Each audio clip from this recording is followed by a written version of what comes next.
皆さん、こんにちは。いつもご視聴ありがとうございます。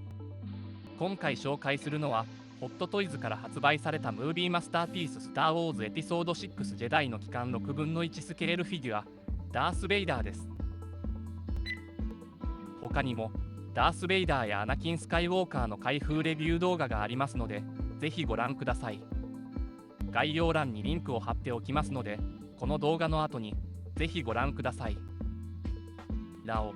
この動画ではストーリーに関するネタバレが含まれます。ネタバレを聞きたくないという方は音声と字幕をオフにしてご覧ください。このフィギュアはスター・ウォーズエピソード6ジェダイの帰還に登場したダース・ベイダーを再現したものです。ホットトイズから2024年9月に税込み5万5000円で発売されました。今回のフィギュアはスター・ウォーズエピソード6ジェダイの帰還40周年記念のスペシャルパッケージです。まずは外箱から見ていきましょう。このパッケージは公開40周年記念のロゴがきらめく特別仕様となっております。前面にはダース・ベイダーの圧倒的な存在感を放つ姿が大胆に描かれ、見る者の心を引きつけます。スリップカバーをそっと外すと、内側からはアニバーサリースペシャルパッケージが姿を現し、開封前から期待感が高まります。エピソード6ジェダイの帰還公開40周年スペシャルパッケージはコレクターならずとも手にしたい一品です。正面には40周年記念ロゴが鮮やかに輝きます。力強く拳を掲げるダース・ベイダーのシルエットが決意と威圧感を映し出しております。箱内部からはフィギュアがかすかに見え、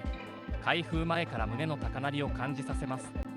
背面のデザインでは高低のフォースライトニングによってヘルメットが半透明に浮かび上がる様子が緻密に表現され、まるで壮絶な戦乱の一幕を彷彿とさせます。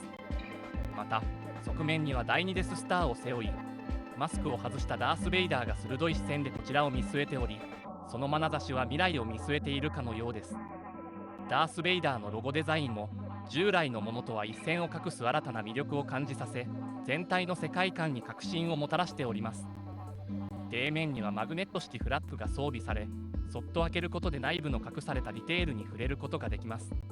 さらに箱の上部を開封するとブリスターパックが取り出せます。内部には切り替え可能な3種類のヘッドパーツが収められているのが確認できます。本体部分を取り出すと、二重構造のブリスターパックの下層に台座がしっかりと収納されているのも細部にまでこだわった証と言えます。それでは早速本体をご覧いただきましょう。本体は全高約35センチに達する迫力ある6分の1スケールフィギュアで、30箇所以上の可動部分を備えており、あらゆるダイナミックなポージングが可能です。収納段階ではアウタークロークが未装着となっており、フィギュア本来の表情が少々控えめになっております。また背面には LED ライトの配線がむき出しとなっており、この状態では展示するには仕上がりに物足りなさを感じずにはいられません。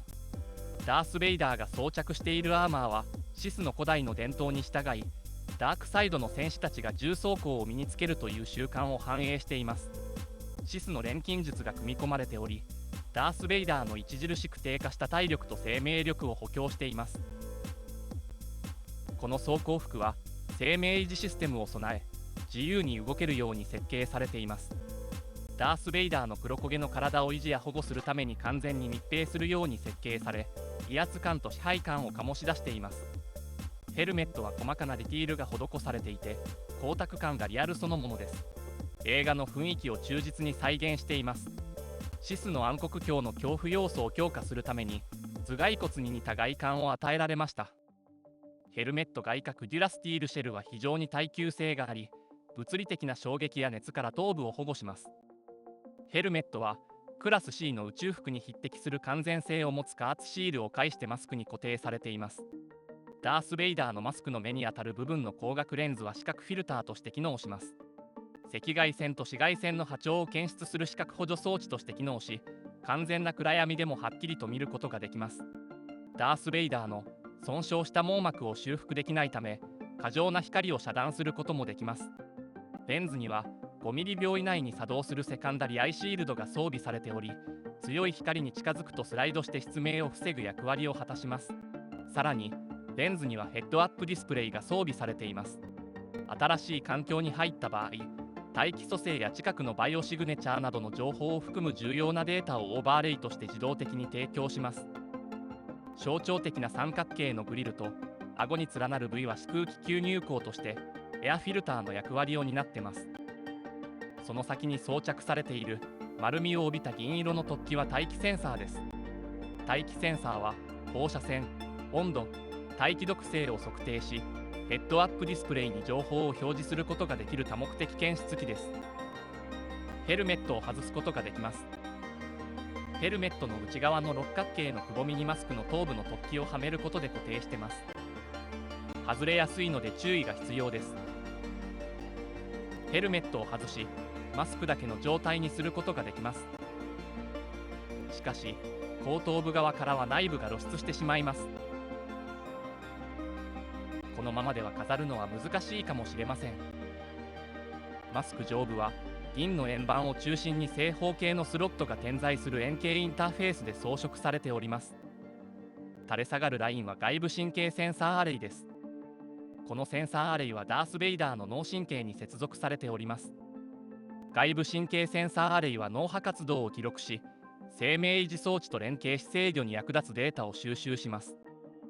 外部神経センサーアレイの先端にはセレコーク変換器があります。セレコーク変換器は電気信号を変換して生命維持機能を調整する役割を果たします。四角い部品は熱分散ベントです。これらは電子装置から発生する熱を効率的に放散し、加熱を防ぎます。マスク側面上部にはヘルメット取り付け機構があります。この機構はヘルメットを頭部にしっかりと固定します。頭頂部には磁気クランプが設置されてます。磁気クランプはマスクとヘルメットを完全に密閉します。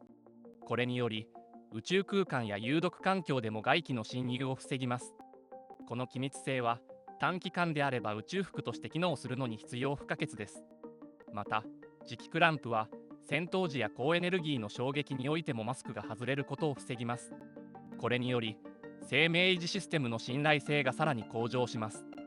他にもマスク内のセンサーやデータインターフェースをヘルメット全体と連結させる役割も果たします。この連結により神経センサーや環境データセンサーが効果的に機能します。メンテナンス時には磁力を解除することができます。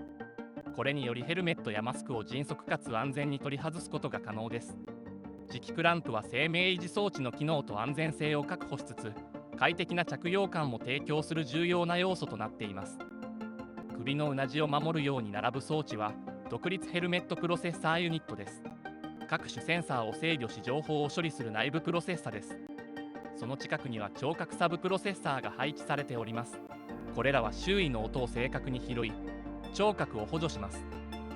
さらに前面には神経血管リレーがあります。これらは神経系と血管系を連結し、生命維持システムと連動します。続いてマスクの内部を詳しく見ていきましょう。マスクは簡単に取り外すことができます。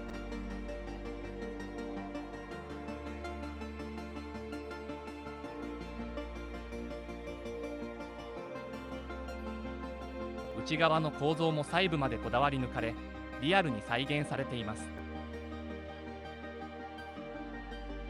マスクを外すと、顎の部分にも生命維持のための各種装置が組み込まれているのが確認できます。前方には突き出した微漏圧力調整インテークが両側に配置されています。その奥にダイマック高性能ガスフィルターシステムが備えられています。ダイマック高性能ガスフィルターシステムは外部の空気やガスを浄化し、有害な粒子や毒性物質を除去する機能を持っています。これによりダース・ベイダーはどのような環境下でも安全な呼吸を維持できます。宇宙空間や毒性のある環境でも適切な酸素供給が可能となる重要なシステムです。微漏圧力調整インテークはダイマック高性能ガスフィルターシステムを通過し、浄化された空気を適切な圧力で供給する役割を果たします。呼吸の安定性を確保するため、酸素の供給速度や量を緻密に調整します。生命維持システム内で適切な流量を設定し、酸素消費の最適化を図ることでエネルギーの無駄を防ぎます。その間に配置されているのがグラノーマルチプレクサーです。これは複数のセンサーやシステムからのデータを統合し、ヘルメットや生命維持装置の中央コンピューターへ送信する役割を担っています。内側に向かってついているのは呼吸用ガス調整ノズルです。このノズルはダース・ベイダーに適切な酸素を供給し、呼吸の安定を維持する重要な装置です。呼吸によって発生する二酸化炭素を効率的に排出し、体内のガスバランスを適正に保ちます。外部環境に応じて空気の成分を調整し、毒性のある空間や酸素濃度の低い場所でも安全な呼吸を確保します。さらに、マスクには電子音声処理装置と接続された埋め込み型発音機が組み込まれています。これにより、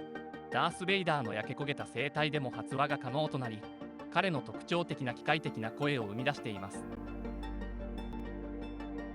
マスクは単なる防御装備ではなく、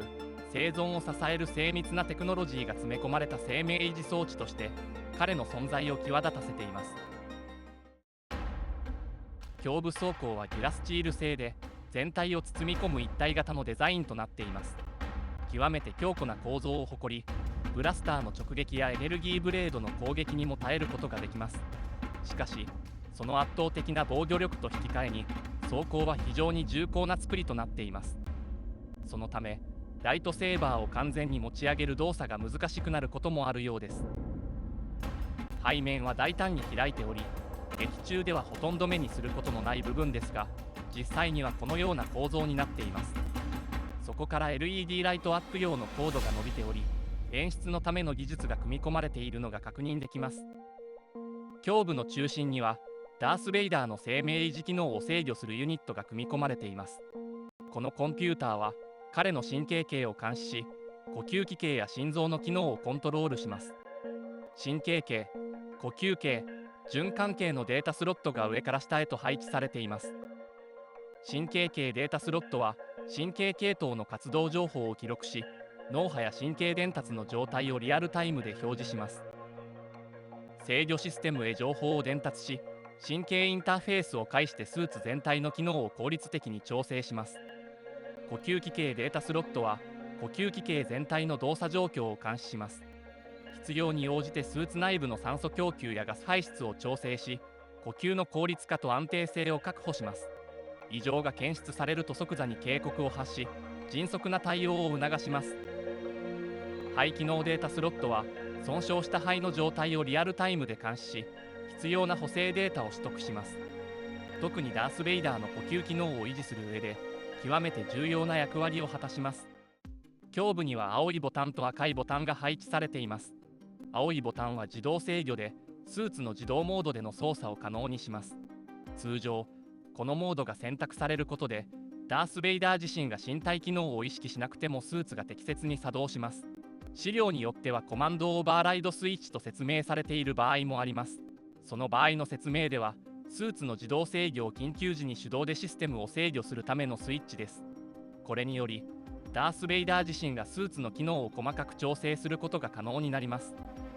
赤いボタンは、異常が発生した際に手動でシステムを制御するための機能を備えています。これにより、ベイダー自身や技術者がスーツの機能を調整でき、柔軟な対応が可能になります。資料によってはシステムリセットスイッチと説明しているものもあります。その場合の説明では、スーツ全体のシステムを再起動するための重要な機能を持っていると記載されています。戦闘中や予期せぬトラブルが発生した際に、このスイッチを作動させることで、生命維持装置やその他の機能を即座に復旧させることができます。誤操作を防ぐため、特定の条件下でのみ作動するように設計されています。ダース・ベイダー自身がスイッチを有効化しない限り、外部からの操作では作動しません。青いボタンと赤いボタンの間には、自動手動切り替えスイッチが配置されています。スーツの生命維持システムを自動制御と手動制御で切り替えるための重要なスイッチです。通常はスーツが自動的にダース・ベイダーの生命維持や身体機能を管理します。このモードでは、スーツが最適な状態を維持するために必要な調整を自動的に行います。手動制御モードにすると、ダース・ベイダー自身がスーツの機能を直接操作することが可能になります。例えば、特定の状況でスーツの設定を微調整したい場合や、緊急時に迅速な対応が必要な場合に役立ちます。両脇には生命機能センサーアレイが搭載されています。これは肺機能、心血管系、神経系の状態をリアルタイムで監視し、スーツの中央コントロールボックスへデータを送信します。これによりダース・ベイダーの生命維持装置が適切に機能しているかを確認できます。収集された情報は胸部コントロールボックスに送信され、診断や調整に使用されます。これによりスーツのメンテナンスや緊急時の対応が可能になります。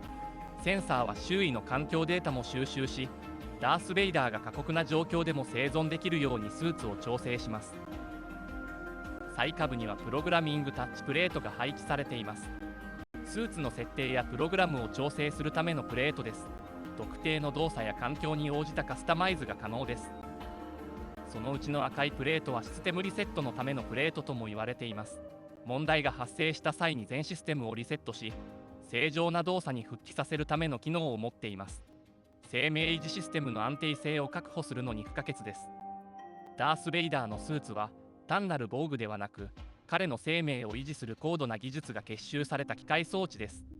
その緻密なシステムが彼を暗黒鏡として支え続けているのです。ダース・ベイダーのベルトは精密なディテールと機能性を兼ね備えた象徴的な装備の一つです。フィギュアにおいてもその迫力あるデザインが目を引き、圧倒的な存在感を放っています。ベルトには左右に配置された2つの小型システム機能ボックスが組み込まれています。左側のシステムボックスには温度制御システムが搭載され、スーツ内部の温度を調整します。これにより極寒の惑星から灼熱の環境までどのような状況下でも快適な体温を維持することができます。内側の四角いボタンは自動手動切り替えスイッチです。このスイッチにより温度制御の動作モードを自動から手動、またはその逆に切り替えられます。隣の四角いボタンはリセットスイッチで、温度制御システムに異常が発生した際、再起動するために使用されます。その下にある網状の部分は熱排気口です。スーツ内部の加熱を防ぎ、適切な温度管理を可能にする重要な構造です。四角いボタンの横にはシステム作動インジケーターが配置されています。温度制御が正常に機能しているかを表示します。一番外側にある6つの丸いスイッチは手動調整ノブです。スーツ内部の温度を細かく調整することができ、極端な環境下でも快適な状態を維持します。右側のシステムボックスには呼吸制御システムが搭載されています。この装置は呼吸の状態を監視し、胸部コンピューターへリアルタイムで情報を送信します。異常が発生した場合は即座に警告が発せられ、迅速な対応が可能になります。内側の四角いボタンは自動手動切り替えスイッチです。呼吸制御を自動から手動、またはその逆に切り替えるためのスイッチです。隣の四角いボタンはリセットスイッチです。呼吸機能に異常が発生した際にシステムの再起動することができます。その下にある網状の部分は CO2 排気口です。二酸化炭素を効率的に排出し、呼吸の安定性を確保します。四角いボタンの横にはシステム作動インジケーターがあり、呼吸機能が正常に動作しているかを確認できます。一番外側の6つの丸いスイッチは手動調整ノブです。酸素供給量や二酸化炭素の排出速度を細かく調整することができます。センターバックルにはシステムステータスベルトの電磁とメガネにオーディオエンハンスメントユニットが組み込まれています。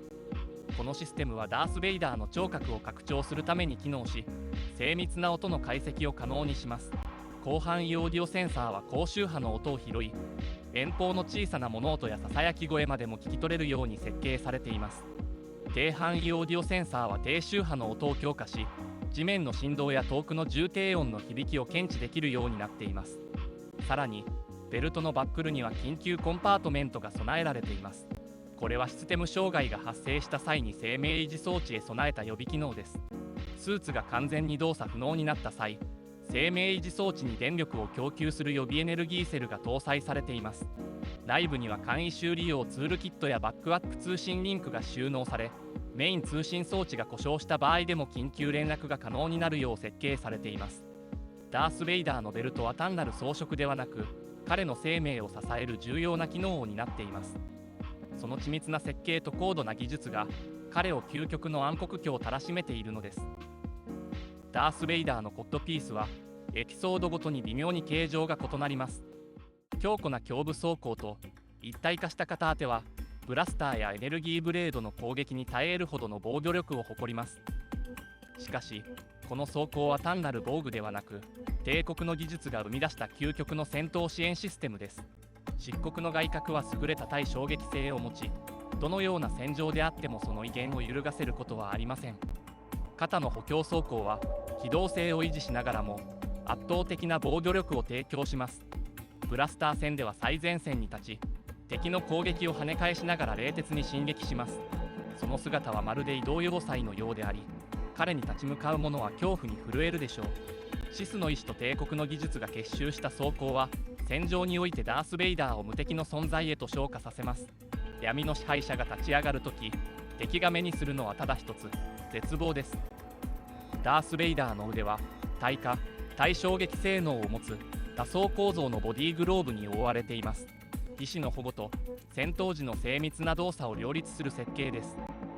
左手のグローブは耐久性と戦闘支援機能を備えた高度な防具として設計されています。マイクロナイズドマンダロリアンアイアン繊維を使用し、ライトセーバーのかすり傷やブラスターの直撃を防ぎます。磁気クラスクが義手の環状構造にしっかりと固定され、戦闘中のズレを防止します。さらに内部パッドによりサイボーグ部分との一体化を強化し、敵が機械化された部位を判別しにくくする役割を果たします。右肩も左肩同様、強固な肩装甲に守られています。デュラスチール製の装甲はブラスターの攻撃や物理的な衝撃を無効化し、戦闘時の安定性を向上させます。腕の部分も左腕同様に保護されています。多層構造の耐火耐衝撃スーツは特殊繊維を使用し、火炎や腐食性ガスに耐性を持たせています。伸縮性と強度を兼ね備え、装甲と義手の動きを妨げることなく保護します。右手のグローブはマンダロリアンクラッシュガントをベースにした高耐久の装備です。内部にはシスのアミュレットが組み込まれ、フォースとの連携を強化する機能を備えています。またマイクロナイズドマンダロリアンアイアン繊維を使用し、ライトセーバーの斬撃やブラスターの直撃を無効化します。グリップ強化回路により義手の端力を向上させ、精密な動作を可能にします。磁気クラスプによる固定機構と衝撃吸収パッドの組み合わせにより、装備の安定性と耐久性がさらに強化されています。これによってダース・ベイダーは戦場で圧倒的な威圧感を維持しながらも精密な動作を実現することができます。ダース・ベイダーは首から足まで全身を覆う黒いマルチプライボディグローブを着用しています。この柔軟なキルティングスーツは爆風を減衰させ、炎や腐食性ガスから保護する耐火素材で作られています。胸部装甲の下には正面が開いていて地面まで届く黒いタバードが取り付けられています。アーマーウィーブ素材で構成され、耐火耐酸性を強化し、装甲の保護と戦闘時の機動性を両立させます。漆黒の布が流れることでダース・ベイダーの威圧感をさらに際立たせ、帝国の象徴としての威厳を高めています。タバードを開くと戦闘用のブーツが現れます。ダース・ベイダーのブーツは戦闘時の安定性と防御性能を強化する堅牢な装備です。デュラスチール製の耐衝撃性新アーマーを搭載し、刺突攻撃や爆発時の破片を無効化する高度な防御性能を誇ります。装甲は側面ヒンジ構造になっており、歩行時の負荷を軽減しながら機動性を維持します。ブーツのソールには強磁気コアが組み込まれています。磁気グリップシステムにより磁場を発生させ、無重力環境でも船体へ確実に固定することが可能となっています。ダース・ベイダーの装備はまさに帝国の技術とシスの力が融合した究極の戦闘装備です。その存在は銀河における圧倒的な支配者であることを証明し続けます。それでは LED ライトアップギミックについて解説いたします。ライトアップ機能は背面に出ている電源コードをコントロールパネルに接続することで作動します。まずはコントロールパネルに付属のクリップを取り付けます。このコントロールパネルは腰のベルトにかけて固定することが可能です。次に電源ケーブルを左右両側に差し込みます。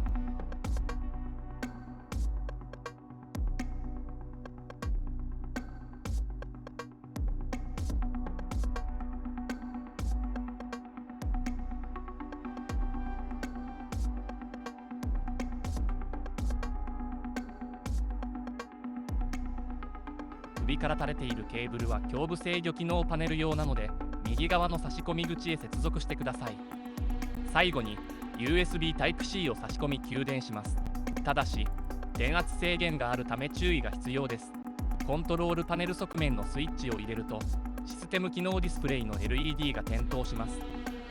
ディスプレイ部分には細かいシステム情報が視覚的に再現され、まるで実際の装置かのような臨場感が得られます。LED の発光演出により、劇中の雰囲気を忠実に再現し、鑑賞者をより深く物語の世界へと誘います。付属のアクセサリーについて解説します。本セットにはオフ状態のライトセーバーが付属しています。D リングを使用することで腰へ下げることが可能です。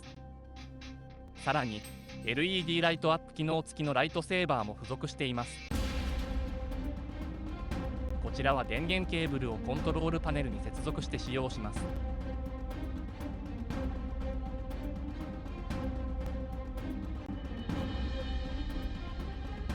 スイッチを入れると内部の LED が点灯し、鮮やかな輝きを放ちます。後陣パーツを取り付けることでよりリアルな演出を楽しめます。ボタン電池のモデルよりも発光の明るさが向上しているのが確認できますね。交換用ハンドパーツも豊富に用意されており、多彩なポージングが可能です。劇中の象徴的なシーンを忠実に再現できるのもこのフィギュアの大きな魅力の一つです。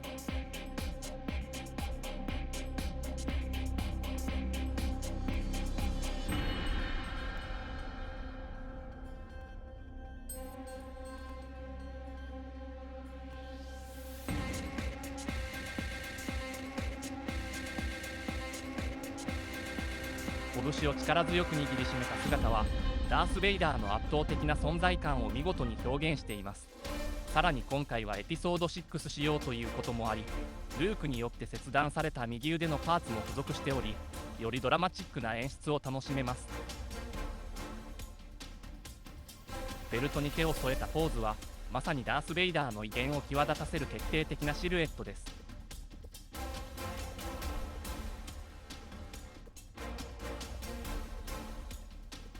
もちろんライトセーバーを持たせることも可能です。ライトセーバーの柄を手にすることで冷徹な威厳が際立ちます。決闘の前触れを感じさせるその姿は圧倒的な力を秘めながらも無駄な動きを一切見せない、まさにシスの暗黒鏡らしい風格です。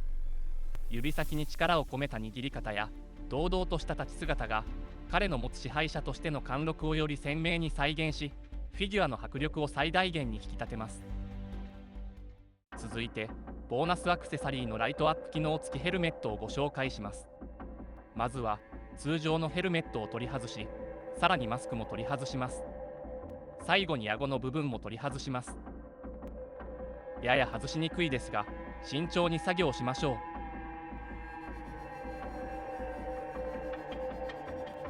う。ちなみにショルダーアーマーの内側にはライトセーバーの電源ケーブルを通すゴムが付属しています。細部にまでこだわった設計が光りますね。こちらがライトアップ機能付きの差し替え用ヘルメットです。取り付け部分は通常版と同じ構造なのでスムーズに装着できます。それでは取り付けてみましょう。頭部の後ろから電源ケーブルが伸びています。首に取り付けることができます。電源ケーブルはコントロールパネルのヘルメットの表記のある方に差し込みます。スイッチは上下どちらの方向にも切り替え可能です。まずは上に入れてみましょう。スイッチを上に入れるとヘルメットの LED ライトが静かに点灯します。暗闇の中で浮かび上がる光がダース・ベイダーの神秘性を際立たせます。首元からライトアップされることで内部の構造が鮮明に浮かび上がる演出となります。口元にはグリル状の造形が施されてます。奥を見ると骸骨や歯が透けて見える恐ろしいディテールが再現されています。ヘルメット内部も透けており、マスク上部に埋め込まれた各種装置の細かいディテールが確認できます。ジップランプも視認でき、さらに奥にはダース・ベイダーの頭部がうっすらと浮かび上がる姿が確認できます。次にスイッチを下に入れてみましょう。今度は LED が不規則に点滅し、まるでフォースライトニングがヘルメット全体を貫いているかのような演出が加わります。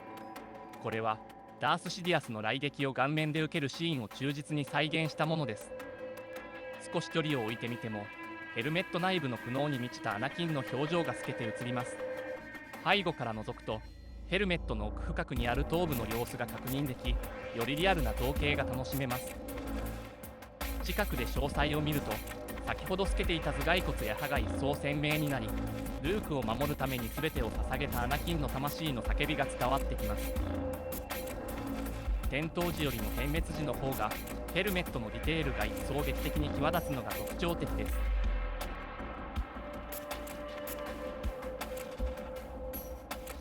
後方からじっくり観察すると血管や傷跡と思われる筋が刻まれており、彼の壮絶な戦いと運命の痕跡を目の当たりにすることができます。このライトアップギミックによってダース・ベイダーというキャラクターの深みがより際立ち、劇中の雰囲気を存分に味わうことができる仕様となっています。次にマスクを外した状態の差し替え用ヘッドパーツをご紹介します。首の部分に取り付けます。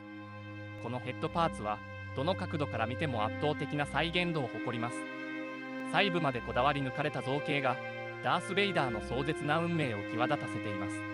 顔には深く刻まれた痛々しい傷跡が残り、オビワン・ケノービとの死闘の痕跡が生々しく浮かび上がります。右側の顔は比較的ダメージが少なく、わずかな安堵を覚えるほどです。上から覗き込むと前頭部から後頭部へと貫く傷の深さがより鮮明に浮かび上がります。口元にはヘルメット内の生命維持装置の精密なディテールが再現されており、戦いの歴史そのものを物語るような仕上がりです。年老いた口元にはわずかな赤みが宿り、そのリアルな質感がベイダーの年齢と苦しみを感じさせます。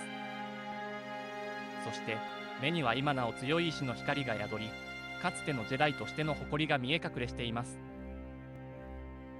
額に刻まれたシワはアナキン・スカイウォーカーとして歩んできた過去の激動の歴史を雄弁に語っています。直視するのがためらわれるほどの痛々しい頭部の傷。しかし痛みを軽減する花風認化学物質が作用し、戦いの苦痛を和らげているようです。さらに耳の形状まで忠実に再現されており、ダース・ベイダーの壮絶な運命をよりリアルに感じ取ることができます。このヘッドパーツはまさにダース・ベイダーの過去と現在を象徴する一つの芸術作品と言えるでしょう。このヘッドパーツは顎の部分から取り外し可能で、内部構造を確認できる仕様となっています。下から覗くと眼球可動ギミックのコントロールキーが見え、視線を調整できる精密な機構が搭載されています。専用のツールを使用し、コントロールキーを操作することで視線を自由に変化させることができます。左右に動かすだけでフィギュアの表情に深みが加わり、まるで何かを語りかけているかのような印象を与えます。さらに視線は上下にも調整可能で、演出次第で冷酷な威圧感や内に秘めた葛藤を表現できます。この緻密なギミックがダース・ベイダーというキャラクターの存在感をより際立たせています。その迫力と精密な設計により、ただのフィギュアではなく、ダース・ベイダーの壮絶な人生と苦悩を映し出すリアルなアート作品として完成されているのが感じられます。それでは台座の組み立てについて解説いたします。まずブリスターを取り外すと台座が収納されているのが確認できます。さらに階段型の台座を持ち上げると内部には手すりのパーツが収められています。早速手すりの組み立てに取り掛かりましょう。各パーツを手に取り、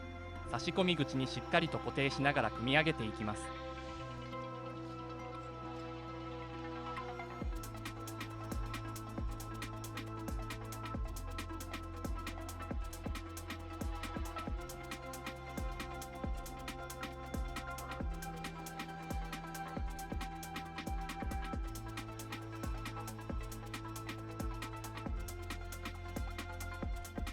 作業はシンプルで、特に難しいポイントはなくスムーズに進めることができます。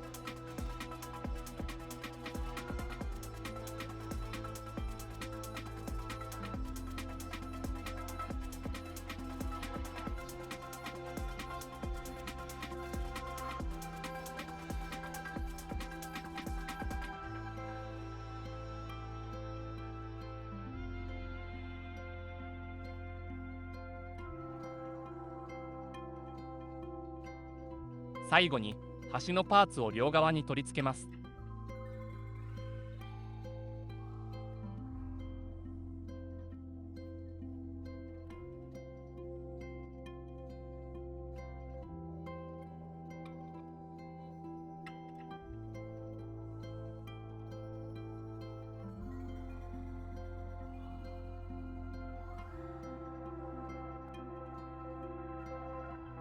完成した手すりを階段台座の側面にある穴へ慎重に差し込みます。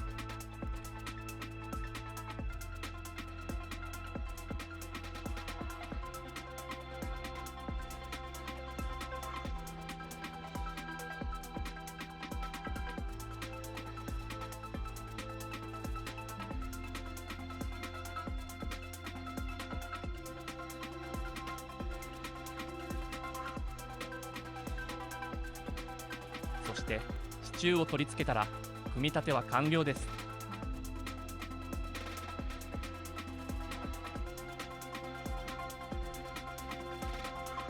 台座の裏側にも細かな造形が施され、どこから見ても高いクオリティを感じ取れます。フォルム全体の美しさが際立ち、フィギュアの世界観をより深めてくれるでしょう。次に円形の特製台座の組み立てを進めます。まず付属の特製台座用アームを台座に取り付けます。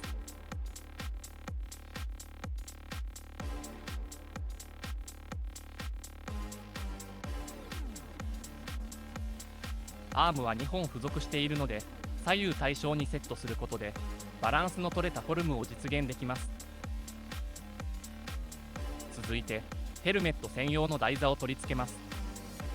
裏側の穴に特製台座用アームをしっかりと差し込み、安定感のある展示が可能になります。このヘルメット台座も2つ付属しているので、左右に配置することで迫力あるディスプレイを演出できます。支柱は1本のみ付属しているため、階段型の台座から取り外して再利用します。台座の後ろ側には USB の差し込み口があり、電源を接続してスイッチを入れることで LED ライトが点灯し、劇中の雰囲気を一層際立たせます。台座の側面と上部にはライトアップ機能が搭載されており、赤く輝くことでデススター内部の荘厳な空間を想起させます。次にヘルメット専用台座にヘルメットを設置しましょう。筒状の部分にヘルメットを左右にしっかりと差し込むことで完璧な展示が完成します。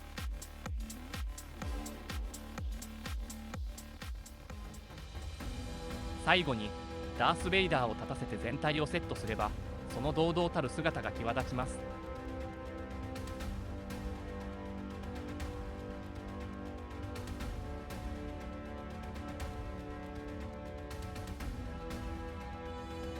ヘルメットを装着していない状態でもヘルメット単体の迫力あるディスプレイが可能です。赤く輝くライトアップが戦場の緊張感を演出し、まるでデススターの奥深くに立つかのような雰囲気を醸し出します。円形の台座に立つダース・ベイダーはわずかなポーズの変化だけでもその威厳と威圧感を際立たせます。ベルトに手を添えたポーズは冷徹な支配者としての威厳を存分に感じさせる仕上がりとなります。ライトセーバーを持たせればまさに無敵の暗黒鏡のごとく。さらにヘルメット用の台座をアームごと取り除いて展示することも可能で、演出の幅が広がります。この特製台座はダース・ベイダーのキャラクターを最大限に引き出す究極の展示アイテムです。次に階段型の台座にダース・ベイダーを立たせてみましょう。その姿は皇帝の下で圧倒的な存在感を放つ姿を彷彿とさせます。手すりを活用することでポージングにさらなる奥行きを加えることができ、ディスプレイの迫力を一層引き立てることが可能です。階段の段差を利用しながら多彩なポージングを試すことでシーンに合わせた演出を楽しめます。また手すりは左右どちらにも取り付け可能なので、展示スペースに合わせてカスタマイズできるのも魅力の一つです。ディスプレイの自由度が高く、飾る場所によって演出を変えられるのは嬉しいポイントですね。圧倒的な威圧感を放つダース・ベイダーを存分に楽しむことができるセットとなっています。それでは過去のダース・ベイダーのフィギュアと比較してみましょう。まずはホットトイズのローグワン版です。ヘルメットはすっきりとしたデザインで洗練された印象を受けます。胸部制御機能パネルもシンプルにまとまっており、全体的に洗練された雰囲気があります。ベルトのバックルの配色もわずかに異なり、コッドピースはややふっくらとした形状になっています。次にホットトイズのエピソード4版のダース・ベイダーです。ヘルメットの形状はどこか優しい印象を与えます。また頬の部分は左右非対称になっており、独特な表情を演出しています。胸部制御機能パネルの配色もエピソード6版とは異なります。続いてホットトイズのエピソード5版です。エピソード4までと違い、エピソード5以降ではタバードがショルダーアーマーの内側から出ている仕様になっています。ヘルメットは若干細身になり、胸部制御機能パネルのデザインはエピソード6版とほぼ同じ印象です。またエピソード5版ではヘルメットが取り外せるため、後頭部の造形をより詳しく比較できます。一番の特徴は後方から見るとアナキンの頭部が露出している点です。ここからはサイドショーのエピソード6版を見ていきます。サイドショー版はヘルメットやマスクがやや細身の印象があります。胸部制御機能パネルは全体的にホットトイズ版と似ているものの、ホットピースはやや貧弱に感じられるかもしれません。サイドショー版のヘルメットも取り外し可能で、マスクを外して内部構造を確認することができます。マスク上部の造形は細かく異なるものの、全体のフォルムはホットトイズ版とほぼ共通しています。続いて内側のディテールを見ていきましょう。口元の形状や配色には違いがあり、サイドショー版ならではの独自の仕上がりが際立っています。さらに素顔パーツも付属しており、ヘルメットなしの姿を再現することが可能です。サイドショー版の方が険しい表情を見せており、より厳格な印象を受けます。一方で頭部の傷跡の表現はホットトイズ版の方がより生々しく、戦いの痕跡をリアルに再現しています。また口元の装置はサイドショー版の方が緻密に造形されており、精密な機械構造を感じさせます。それぞれの違いを比較することで、ダース・ベイダーのフィギュアが持つ多様な魅力をより深く楽しむことができます。次はサイドショーのエピソード6版バージョン2です。このバージョンではマスクの形状が少し下に引き伸ばされたように見え、グリル部分が相対的に大きめに造形されています。胸部制御機能パネルの印象はほぼ変わりません。保存状態が影響したのか、アウタークロークがシワだらけになっていました。そこでスチームを使ってシワを伸ばしたところ、驚くほど綺麗に仕上がりました。サイドショー版は全体的に少し背が高いようにも感じられます。最後にホットトイズのオビワン系の帯版です。このバージョンではヘルメットの造形が特殊なため、他のフィギュアとの比較が難しいかもしれません。内部の構造が見えており、胸部制御機能パネルはダメージを受けているため印象が異なります。そこでダメージのない状態のパーツに交換し、詳細を確認してみました。興味深い点として、エピソード4以前のデザインではタバードがショルダーアーマーの上に配置されていました。ですがこのバージョンではショルダーアーマーの内側からタバードが出る仕様になっています。マスクの造形も細かく変更されており、グリル部分のデザインに違いが見られます。胸部制御機能パネルの配色はエピソード4版やローグ1版に近いものとなっています。各バージョンごとの造形の違いを比較することで、ダース・ベイダーの進化をより深く楽しむことができますね。どのフィギュアも個性が光り、魅力的な仕上がりになっています。いかがでしたでしょうか。このフィギュアは緻密な造形と洗練されたディテールで、ダース・ベイダーの壮絶な物語を余すところなく表現しております。ヘルメットやアクセサリーには激しい戦いと内面の葛藤を物語り、見る者に深い印象を与えます。鋭い眼差しには栄光と悲哀が交錯し、彼が背負った宿命の重さが伝わってまいります。ライトアップ機能や多彩なポージングにより、ダース・ベイダーの心の闇とそれを乗り越えんとする希望が浮かび上がります。特にルークとの激しい戦いの中で右腕を切断されたあの衝撃的な出来事が、彼の内面に刻まれた痛みとして感じられます。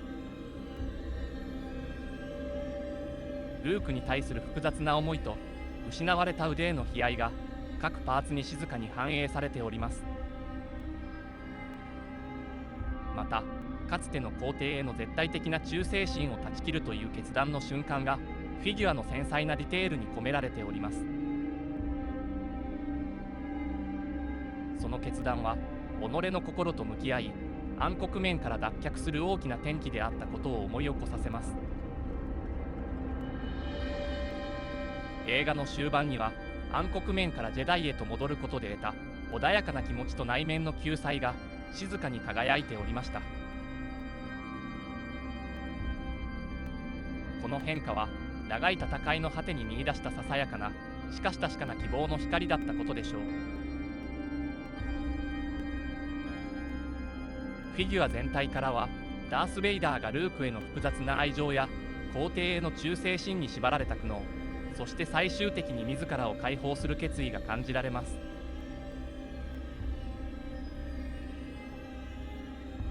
それぞれのディテールが彼の壮絶なドラマと心の葛藤をリアルに再現しており、まるで一編の女子誌のように迫力満点です。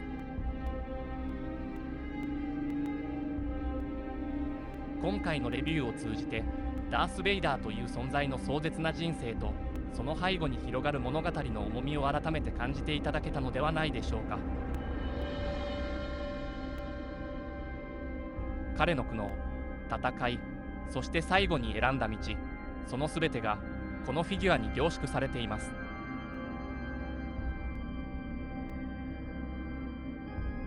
圧倒的な造形美と緻密なギミックによって劇中の名場面を再現しながら、ダース・ベイダーというキャラクターの持つ威厳と葛藤を存分に味わうことができました。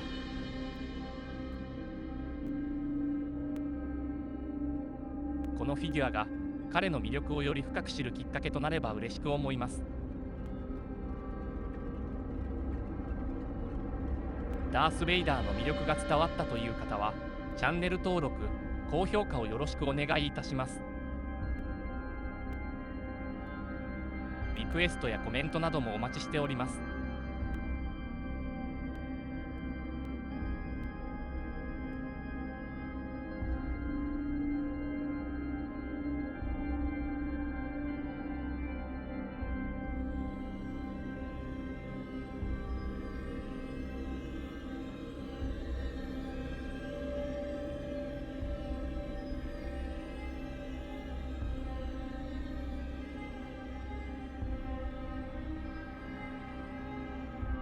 最後までご視聴ありがとうございました。フォースと共にあらんことを。